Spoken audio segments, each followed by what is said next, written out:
Hello guys, welcome back to my YouTube channel M K biology. So guys, आज की video का topic है हमारा केल्विन साइकिल, जिसको हम डिटेल में डिस्कस करेंगे। सो गाइज, वीडियो को स्टार्ट करने से पहले आपने मेरे चैनल को अभी तक सब्सक्राइब नहीं किया है तो प्लीज़ सब्सक्राइब करें, बेल आइकन को टैप करें, जिससे आने वाली सारी वीडियोज़ की नोटिफिकेशन आप तक पहुँच जाए। सो केल्विन साइकिल को पढ़ने से पहले हम थोड़ा फोटोसिंथेसिस के बारे में जान लेते हैं। इसका एक ओवरव्यू देख लेते हैं। ठीक है, जो फोटोसिंथेसिस की नेट ओवरऑल जो इक्वेशन है वो क्या है, वो आपकी ये है।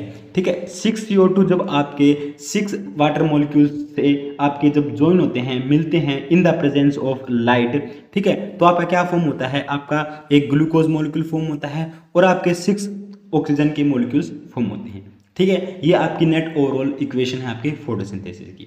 ओके, अब बात आती है जो आपकी फोटोसिंथेसिस है वो आपकी एंडरगोनिक है या एक्सर्गोनिक रिएक्शन है। ठीक है, ये आपने देखी रिएक्शन है। ठीक है, ये फोटोसिंथेसिस हम एंडरगोनिक कहें या एक्सर्गोनिक कहें, तो सबसे पहले आपको पता होना चाहिए एंडरगोनिक क्या होता है और एक्सर्गोनिक क्या होता है। एंडरगोनिक वो रिएक्शंस होती हैं जो एनर्जी को कंज्यूम करे और एक्सर्गोनिक वो रिएक्शन होती है जो एनर्जी प्रोड्यूस करे। तो हमारे जो फोटोसिंथेसिस होती है वो आपकी एंडरगोनिक रिएक्शन होती है जो कि एनर्जी को कंज्यूम करती है। तो ये बात ध्यान रखना, photosynthesis is a endergonic reaction. ठीक है, एंडरगोनिक मतलब आपकी जहां पर एनर्जी कंज्यूम होगी। ओके, आगे जो फोटोसिंथेसिस है वो आपकी 2 स्टेजेस में होती है। ठीक है, ये 2 स्टेजेस कौन कौन से आपकी, फर्स्ट है लाइट रिएक्शन एंड सेकंड है केल्विन साइकिल। ठीक है, फर्स्ट स्टेज है आपकी लाइट रिएक्शन, जिसमें आपके जो एनर्जी, केमिकल एनर्जी है वो प्रोड्यूस होती है। ठीक है, in the form of ATP and NADPH। ठीक है, लाइट रिएक्शन को हम लाइट डिपेंडेंट रिएक्शन भी कहते हैं क्योंकि इसमें लाइट का यूज हो रहा है। और केल्विन साइकिल के अनदर नेम है kelvin Benson cycle, dark reaction और लाइट इंडिपेंडेंट रिएक्शन। ठीक है, केल्विन साइकिल को हम केल्विन बेंसन साइकिल भी कहते हैं, डार्क रिएक्शन भी कहते हैं। डार्क रिएक्शन कहने के लिए इसलिए हम इसको लाइट इंडिपेंडेंट रिएक्शन भी कहते हैं।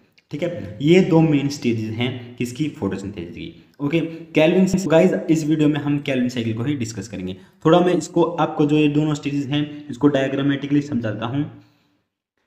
देखो क्या होती है जब लाइट से क्या बनता है आपका ATP और NADPH। ठीक है, किसके थ्रू बनता है आपका, लाइट रिएक्शन के थ्रू। ठीक है, लाइट रिएक्शन आपकी जो फर्स्ट स्टेज है, ठीक है, वो कहाँ पर होती है, वो आपकी थाइलाकोइड्स में होती है। ठीक है, थाइलाकोइड्स आपकी कहाँ होती हैं, आपके क्लोरोप्लास्ट आपके कहाँ पे होते हैं, सेल के अंदर, प्लांट सेल के अंदर। ठीक है, अब ये यहाँ पर क्या हुआ, लाइट रिएक्शन से ATP और NADPH बन गए, ये आपकी क्या है, केमिकल एनर्जी है। अब ये केमिकल एनर्जी यूज हो गया आपकी केल्विन साइकिल में, केल्विन साइकिल में यूज होगी। ठीक है, कहाँ पर होती है केल्विन साइकिल, केल्विन साइकिल होती है आपकी स्ट्रोमा में। स्ट्रोमा भी आपका क्लोरोप्लास्ट का पार्ट है, क्लोरोप्लास्ट ऑर्गेनल है, सेल के अंदर प्रेजेंट होता है, वो भी आपकी प्लांट सेल के अंदर। ठीक है, ठीक है, अब ये क्या है, केल्विन साइकिल से आपका क्या फॉर्म होता है, जब केल्विन साइकिल होती है तो आपका क्या बनता है, आपके ऑर्गेनिक कंपाउंड्स बनते हैं, जैसे आपके कार्बोहाइड्रेट, जैसे आपका ग्लूकोज बनता है। ओके, ये आपकी क्या है, ओवरऑल सीरीज है। ठीक है, फोटोसिंथेसिस की। ओके, अब बात करते हैं हमारे जो आज का टॉपिक है Calvin cycle. Okay, Calvin cycle को हम अच्छी तरह से डिस्कस करेंगे, आपको बिल्कुल इजीली समझ में आ जाएगा कि आखिरकार केल्विन साइकिल है क्या, आप कभी नहीं भूलोगे। ठीक है, तो केल्विन साइकिल देखो, अभी मैंने बताया जो केल्विन साइकिल है वो क्या करता है, जो केमिकल एनर्जी प्रोड्यूस हुई है लाइट रिएक्शन से उसका यूज करता है और एटमॉस्फेयर से CO2 लेता है। इन दोनों का यूज करके वो प्रोड्यूस करेगा ऑर्गेनिक कंपाउंड्स। ठीक है, जैसे आप पे ग्लूकोज। ओके, मेन काम क्या है केल्विन साइकिल का, केमिकल एनर्जी को यूज करना, CO2 को लेना, उन दोनों को मिलाकर आपका ऑर्गेनिक कंपाउंड प्रोड्यूस करना, ये क्या है केल्विन साइकिल का काम है।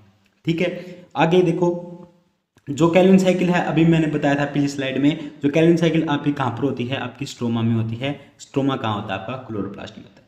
ठीक है, ये आपका बेसिक था केल्विन साइकिल का।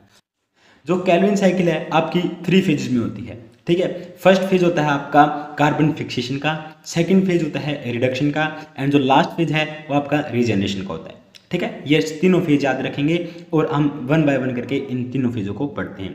तो फर्स्ट फेज आता है आपका कार्बन फिक्सेशन का। इसमें क्या होता है, जो कार्बन होती है, जैसे आप देख रहे हो ये कार्बन मॉलिक्यूल है, ये आपका फिक्स हो रहा है एक कंपाउंड के अंदर। यहाँ पर आपका ये नॉन ऑर्गेनिक है। ठीक है, इनऑर्गेनिक कंपाउंड है आपका CO2, यहाँ पर आपका ऑर्गेनिक कंपाउंड के अंदर क्या है, वो कार्बन फिक्स हो रही है, तो इसी को हम क्या कहते हैं, कार्बन फिक्सेशन।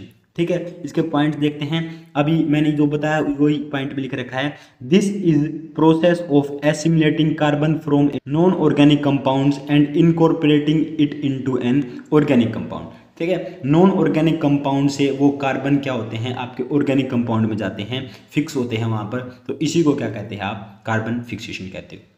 ठीक है गाइज, इस स्टेप को अच्छी से समझेंगे अगली स्लाइड में। ठीक है, नेक्स्ट स्लाइड देखो, इस स्लाइड में देखो क्या कहता है, जो 3 मॉलिक्यूल्स हैं आपके CO2 के।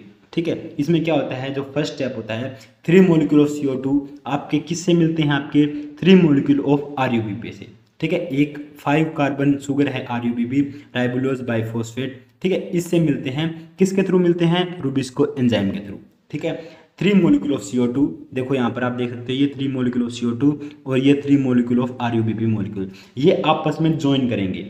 ठीक है, ज्वाइन करते हैं किसके थ्रू, आपके रुबिस्को एंजाइम के थ्रू। ज्वाइन करने के बाद क्या होता है, ये 3 मॉलिक्यूल्स हैं वो आपके RUBP के साथ मिल जाएंगे। ओके, ये 3 मॉलिक्यूल्स बना लेंगे जिनके पास आपके टोटल 6 कार्बन्स होंगे। ठीक है, अब यहाँ पर क्या बनेगा, देखो यहाँ पर 5 कार्बन्स है ना। ठीक है, 5 कार्बन्स है RUBP के पास, हर एक मॉलिक्यूल के पास, बट ये 3 मॉलिक्यूल्स आपके, ठीक है, जब आपके इनके साथ ज्वाइन हो जाएंगे तो हर एक मॉलिक्यूल्स के पास क्या हो जाएगा, 6 कार्बन हो जाएंगे। तो क्या बनेंगे, 3 मॉलिक्यूल्स फॉर्म होंगे जिनके पास क्या होंगे, 6 कार्बन होंगे और टोटल कार्बन होंगे आपके 18। बात समझ में आई। पहले था आपका फर्स्ट स्टेप कार्बन फिक्सेशन का। देन सेकंड स्टेप आता है रिडक्शन का। अब इन 3 मॉलिक्यूल्स जो आपके जिनके पास 6 कार्बन है ईच मॉलिक्यूल्स के पास, इनका रिडक्शन होता है। ठीक है, रिडक्शन होता है, क्या फॉर्म होता है, इसके बाद जो 6 मॉलिक्यूल्स आपके कार्बन मॉलिक्यूल्स हैं वो आपके स्प्लिट होते हैं हाफ में, ऐसे स्प्लिट हो जाएंगे और आपके क्या बनाएंगे, 6 3 कार्बन मॉलिक्यूल्स बनाएंगे। ठीक है, अभी ये 3 मॉलिक्यूल्स हैं गाइस, याद रखना 1 2 3। ठीक है, ये 3 मॉलिक्यूल्स हैं, बट ये बीच में जब स्प्लिट होंगे तो आपके कितने मॉलिक्यूल्स बनेंगे, आपके 6 कार्बन मॉलिक्यूल्स बनेंगे। ठीक है, 6 कार्बन मॉलिक्यूल्स बनेंगे और हर एक मॉलिक्यूल्स के पास 3 कार्बन होंगे, याद रखना। ठीक है, पहले इनके पास क्या थे, 3 मॉलिक्यूल्स थे और हर एक के पास 6 कार्बन थे, बट ये जब स्प्लिट हो जाएंगे तो 6 मॉलिक्यूल्स में कन्वर्ट हो जाएंगे और क्या फॉर्म करेंगे, आपके 6 मॉलिक्यूल्स फॉर्म करेंगे। ठीक है, देखो गाइस ये कैसे स्प्लिट होते हैं, देखो अब ये स्प्लिट हो गया, आपको दिख रहा डायग्राम में। पहले ये क्या थे, टोटल 3 मॉलिक्यूल्स थे, अब ये कितने बन गए, 6, 1 2 3 4 5 6। ठीक है, ये 6 मॉलिक्यूल्स में कन्वर्ट हो गए, हर एक मॉलिक्यूल के पास आपके क्या है, 3 कार्बन। ओके, इनका रिडक्शन किनके थ्रू होता है, NADPH। NADPH जब क्या करता है, इलेक्ट्रॉन लेता है, ठीक है, वो कन्वर्ट हो जाता है NADP के अंदर। NADP के अंदर कन्वर्ट हो गया। अब कन्वर्ट होने के बाद क्या है, इनकी रीअरेंजिंग कौन करता है, ATP के द्वारा होती है। ठीक है, इसके लिए आपको ATP की रिक्वायरमेंट होती है। ATP आपका क्या होगा, ATP कन्वर्ट होगा आपका ADP में और फॉस्फेट में। ठीक है, ये टूट जाएगा, तो यहाँ पर आपकी एनर्जी कंज्यूम होती है। ओके, ये था आपका रिडक्शन। आई होप आपको सेकंड स्टेप समझ में आ गया। अब आपको यहाँ पर पता होना चाहिए जो NADPH और ATP है वो आया कहाँ से। ठीक है, तो आपको पता होना चाहिए ये आपका लाइट रिएक्शन से आता है। मैंने पहले भी बताया था ATP और NADPH आपका कहाँ से आता है, आपका लाइट रिएक्शन से आता है। अब क्या है आपका, ये क्या होगा, 6 मॉलिक्यूल्स बन गए जिनके पास 3 कार्बन हैं।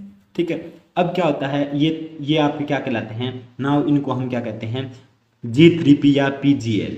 ठीक है, इनको क्या कहते हैं, G3P या PGL, फॉस्फोग्लिसरेट, 3 फॉस्फोग्लिसरेट। अब इनका क्या है, नाम है। ठीक है, हर एक मॉलिक्यूल को हम क्या कहते हैं, 3 फॉस्फोग्लिसरेट। टोटल क्या है यहाँ पे, कितने मॉलिक्यूल्स हैं, 6 मॉलिक्यूल्स ऑफ 3 फॉस्फोग्लिसरेट है। ओके, आपको पता है जो केल्विन साइकिल की हमने स्टार्टिंग में बात की थी, तब वहाँ पे 15 कार्बन थे। ठीक है, RUBP से जब CO2 ज्वाइन करता है, 3 मॉलिक्यूल ऑफ RUBP होते हैं। ठीक है, हर मॉलिक्यूल्स के पास 5 कार्बन होते हैं, तो टोटल RUBP के साथ आपके 15 कार्बन होते हैं। जब उनके साथ आपके 3 कार्बन जुड़ते हैं तो आपकी 18 कार्बन फॉर्म होते हैं। मैंने आपको फर्स्ट स्टेप में बताया था। ठीक है, तो टोटल यहाँ पर क्या आते हैं, कितने गेन ऑफ कार्बन हुए, आपके 3 कार्बन का गेन हुआ। ओके, ठीक है, तो ये क्वेश्चन भी बन सकता है गाइज, ये 3 एक्स्ट्रा कार्बन है कहाँ से आए। ठीक है, तो 3 एक्स्ट्रा कार्बन आपके कहाँ से आए, CO2 से आए, जो कि आपका फर्स्ट स्टेप होता है कार्बन फिक्सेशन का। ठीक है, ये जो साइकिल में आपके 3 कार्बन एक्स्ट्रा आए हैं वो कहाँ से आए हैं, वो CO2 से आए हैं। नेक्स्ट पॉइंट समझो गाइज, जो आपका जैसे अभी आपके 6 मॉलिक्यूल्स फॉर्म हुए, 6 मॉलिक्यूल्स बन गए। ठीक है, 6 मॉलिक्यूल्स बनने के बाद आपका इनमें से जो एक मॉलिक्यूल है, ठीक है, 3PGA का, 3PGA मतलब आपका 3 फॉस्फोग्लिसरेट। ठीक है, इसमें से वो आपका एग्जिट करता है साइकिल को और वही फॉर्म करता है आपका ग्लूकोज। ठीक है, अब जो ये मॉलिक्यूल जो एग्जिट करता है इसके पास क्या है, 3 कार्बन है। ठीक है। 3 कार्बन, आपको पता है ग्लूकोज में 6 कार्बन होते हैं, तो ये 3 कार्बन है इसके पास, तो हमें ग्लूकोज बनाने के लिए 6 कार्बन चाहिए, बट हमारे पास क्या है 3 ही कार्बन है। तो इसके लिए हमें साइकिल दोबारा से रन करवानी पड़ेगी। दोबारा से जब 3 कार्बन का एक मोलिक्यूल, जब आपका 3 PGA का मोलिक्यूल्स बाहर निकलेगा तो उससे तभी फॉर्म होगा ना ग्लूकोज। ठीक है, तो एक साइकिल से आपका क्या है, एक 3 PGA बाहर निकलता है 3 कार्बन का। ठीक है, तो एक से आपका हाफ ग्लूकोज मोलिक्यूल बनता है। ओके, ये याद रखना। आगे चलते हैं, इसको नेक्स्ट स्लाइड में अच्छे से समझते हैं। Once the Calvin cycle turns twice, जब दोबारा से केल्विन साइकिल चलती है तो दोज 2 मोलिक्यूल्स ऑफ G3P, ठीक है, एक से आपका क्या निकला, एक G3P मोलिक्यूल जिसके पास 3 कार्बन है। दूसरी बार आप जब रन करवाओ केल्विन साइकिल को तो उससे भी एक और G3P निकलेगा। ठीक है, ठीक है, उससे फिर वो कंबाइन करके क्या बनाता है, 1 मोलिक्यूल ऑफ ग्लूकोज बनाता है। ओके, समझ में आ गई। इसको डायग्राम से समझो, आप कैसे समझ सकते हो। देखो, ये आपका G3P है या 3 PGA है, ठीक है, 3 फॉस्फोग्लिसरेट। ओके, ये आपका एक साइकिल से निकला। एक साइकिल से निकलने के बाद आपका दूसरे बार रन करवाते हैं केल्विन साइकिल, उससे भी एक और निकलता है। ठीक है, फिर क्या होता है, आपका ग्लूकोज बनता है। ओके, ये आपका क्या बन गया, ग्लूकोज बन गया। ठीक है, अब बात करते हैं हमारे थर्ड फेज है, जो last phase, regeneration of RUBP। ठीक है, जब RUBP आपने क्या है, राइबोलोज बाइफॉस्फेट, आपने फर्स्ट स्टेप में देखा था, आपका CO2 से मिलकर आपका क्या बना रहा था, 3 PGA बना रहा था। ठीक है, तो दोबारा से साइकिल को चलाने के लिए आपको और RUBP की तो रिक्वायरमेंट होगी ना। ठीक है, अब क्या थे आपके सेकंड स्टेप में, आपने लास्ट में देखा 3 जो एक मोलिक्यूल था PGA का, वो बाहर निकल जाता था साइकिल से। ठीक है, रह जाते थे आपके कितने, ये बाकी के 5 मोलिक्यूल्स जिनके पास 3 कार्बन है। ठीक है, 5 मोलिक्यूल्स आपके G3P के जिनके पास क्या है, 3 कार्बन है। टोटल आपके 15 कार्बन होते हैं इनके पास। ठीक है, अब इनका रीजनरेशन होता है। ठीक है, the remaining 5 G3P molecules get rearranged to form 3 RUBP molecules। ये आपके 5 G3P molecules, ठीक है, ATP का यूज करके क्या फॉर्म करते हैं, आपके 3 molecules ऑफ RUBP molecules को फॉर्म करेंगे। ओके, आई होप आपको ये समझ में आ गया है।